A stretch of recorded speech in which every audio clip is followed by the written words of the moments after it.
The arena pulsed with 1,000 heartbeats, a roaring tide of screams and spotlights that crashed over me as I stood frozen in the crowd. My wife, Lila, was up there on stage, her silhouette swaying in the arms of Julian Voss, the rock god she'd worshipped for a decade. His voice, a velvet blade, had just crooned her name through the microphone, pulling her from the front row like a siren's call. Her laughter sparkled under the strobe lights, her hands trembling as they rested on his shoulders. I watched, a smile plastered on my face, my chest tight with something I couldn't name, pride maybe, or the first splinter of dread. Then, as the song ended and the crowd erupted, Lila didn't return to me. She vanished into the wings with him, and the stage lights dimmed to black. The air in the arena was thick with sweat and perfume, the kind of electric haze that clung to your skin. I stood rooted in the sea of strangers, their cheers fading into a dull hum as my eyes darted to the stage's edge. She'd be back any second, I told myself. She was just starstruck, caught in the moment.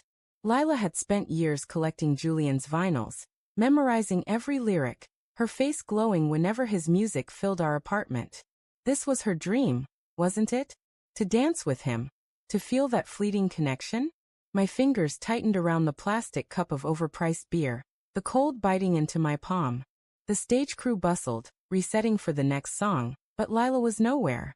I pushed through the crowd, my heart thudding unevenly, and found a security guard near the barricade. My wife, I said, my voice sharper than I meant. She went backstage with Julian Voss. Where is she? The guard, a hulking man with a bored expression, shrugged. VIPs go through there, he said, nodding toward a shadowed hallway. Wait till the show's over. I opened my mouth to argue, but his radio crackled, and he turned away, dismissing me. The unease in my gut twisted harder, like a wire pulling taut. Back at my spot, I scanned the crowd, half expecting to see Lila's familiar cascade of dark curls. My phone buzzed, her name on the screen. Relief flooded me, but the text was curt. Meet me at the car after the show. Having the time of my life. No hearts, no exclamation points. Just words that felt oddly flat, like a stranger had typed them. I stared at the message, my thumb hovering over the reply button. Something was wrong. Lila's texts were always effusive, peppered with emojis, especially after a night like this. I typed, "Where are you?" and waited. No response. The band launched into their next song, Julian's voice soaring, but it sounded hollow now, like a taunt. The concert dragged on, each minute stretching into eternity. My mind churned, replaying the moment she'd climbed onto the stage. Had her smile been too bright? Her touch on his arm too lingering? I shook my head, disgusted with myself. This was Lila, my Lila, who'd cried in my arms when her father died, who burned pancakes every Sunday but laughed it off, who loved me with a fierceness I never doubted. Or hadn't until now. The doubt crept in like damp rot, slow and insidious.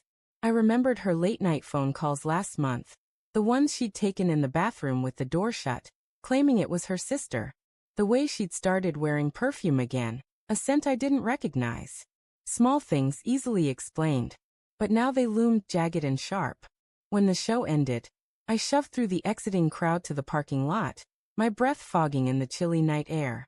Our beat-up sedan sat under a flickering street lamp, but Lila wasn't there. I called her phone, straight to voicemail. Her voice, bright and recorded, promised to call back soon. My stomach lurched. I leaned against the car, the metal cold against my back, and tried to piece it together. Maybe she was still backstage, caught up in some VIP meet and greet. Maybe Julian had invited her for a drink, and she'd lost track of time. But the image of her hand on his shoulder burned in my mind, her eyes locked on his like I didn't exist. I drove home alone, the radio silent. Our apartment felt wrong without her. Too quiet, the air stale with the scent of her lavender candles. Her purse was gone, her phone charger still plugged into the wall. I sat on the couch, staring at the framed photo of us from our honeymoon. Her head thrown back in laughter as I kissed her cheek. The memory felt like a lie now, fragile as glass. I opened my phone again, scrolling through her texts. Nothing new. Then I noticed her Instagram was open, a notification blinking. A story she'd posted an hour ago. A blurry shot of a dimly lit room. Julian's guitar propped against a wall. And her caption. Living a dream. My throat tightened. I clicked through her followers, landing on Julian's verified account. His latest story showed a hotel bar, a woman's hand holding a glass of wine. Her nails painted the same crimson as Lila's. Sleep never came that night. I paced, my thoughts a tangle of fear and fury. By morning, I was hollow, my eyes gritty as I dialed her number again. Voicemail. I called her sister, her best friend. No one had heard from her. The police were useless, saying she hadn't been missing long enough to file a report.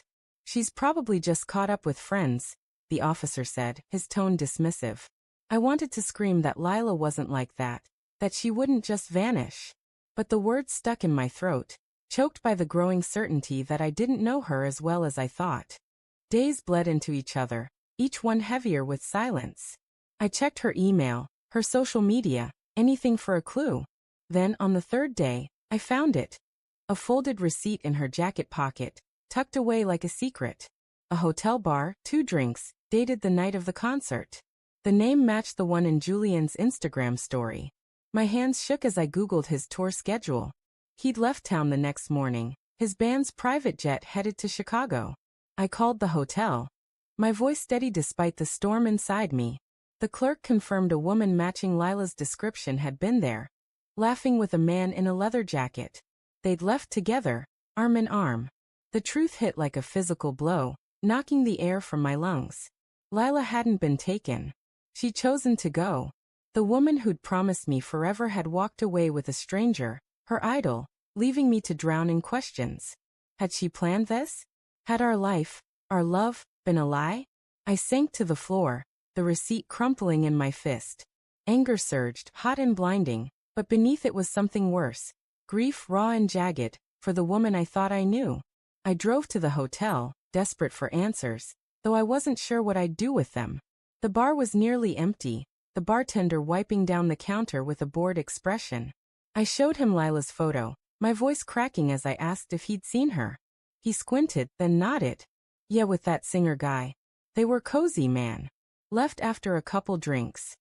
His words were a knife, twisting deeper. I asked if she'd seemed happy and he shrugged. Looked like she was where she wanted to be. Back home. I found a note tucked inside her favorite book, one I hadn't noticed before. Her handwriting hurried but clear. I'm sorry, Ben. I need to know who I am without you. No explanation, no goodbye. Just those words, slicing through 10 years of memories. I sat there, the note trembling in my hands, and saw her face again, dancing with him, her eyes alight with something I'd never given her. Not fear, not coercion, but freedom. The twist came weeks later, when a friend sent me a grainy video from a Chicago club. There was Lila, on stage again, singing backup for Julian's band, her voice soaring, her face radiant. She wasn't coming back. The betrayal wasn't just her leaving. It was that she'd found a version of herself I'd never known, one that didn't need me. I stared at the screen, my heart a hollow drum, and realized the life I'd clung to was gone long before she disappeared.